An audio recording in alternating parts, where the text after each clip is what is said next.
అందరికీ నమస్కారం అండి. బాబు పేరు అయాన్ తేజ్. సంవత్సరం అండి బాబు పుట్టి. సంవత్సరం నుంచి బాబుకి ప్లేట్లెట్స్ తక్కువ ఉంటాయి, బాడీలో యాంటీబాడీస్ ఉండవు. సో 1 ఇయర్ కూడా బాబుకి ఇన్ఫెక్షన్స్ తరచుగా వస్తూ ఉన్నాయండి. సో ఈ ఇన్ఫెక్షన్స్ వస్తున్న టైంలో ఐ కూడా ఇన్ఫెక్షన్ అయ్యింది. సో ప్రస్తుతం బాబు చూపు కోల్పోయాడండి ఇన్ఫెక్షన్స్ వల్ల. సో ఈ సంవత్సరం అంతా మేము బాబుకి చాలా అమౌంట్ ఖర్చు పెట్టామండి. సో ఫైనల్గా బాబు బోన్ మ్యారో ట్రాన్స్ప్లాంటేషన్ చేస్తే కానీ క్యూర్ అవ్వడు, ఇంకా పర్మనెంట్గా ఇలాగే ఉంటారు, ప్రాణానికి కూడా రిస్క్ అన్నారని. సో చేయాల్సిన సమయం వచ్చింది, దానికేమో 20 లక్షలు అవుతుంది అన్నారు. 20 లక్షలు కూడా అండి మేము పెట్టుకునే పరిస్థితిలో లేము. మరి మేమైతే చాలా హాస్పిటల్ తిరిగాం, ఎక్కడ కూడా ఇది ఆరోగ్యశ్రీలో చేయమన్నారు. మరి ఆరులో మెడికవర్ హాస్పిటల్లో, క్యాన్సర్ హాస్పిటల్లో ఇది ఆరోగ్యశ్రీలో చేస్తూ ఉన్నారండి.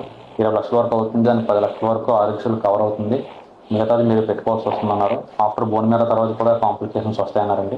దాని టెస్ట్లకి మెడిసిన్కి కూడా సుమారు 5 లక్షల వరకు అవుతుందన్నారండి. ఇదంతా 10 లక్షల ఆరోగ్యశ్రీ కవర్ అయినా కానీ మీతో పెట్టుకోవాలి. సీఎం రిలీఫ్ ఫండ్ పెడితే ఆరోగ్యశ్రీ అవ్వదన్నారండి, ఆరోగ్యశ్రీ పెడితే సీఎం రిలీఫ్ ఫండ్ ఉన్నారు. కాబట్టి మా బాబు ప్రాణం నిలబడ్డాలంటే మీ అందరూ సాయం చేయాలండి.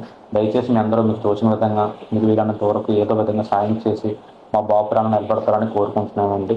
మీ అందరికీ థ్యాంక్ యూ అండి.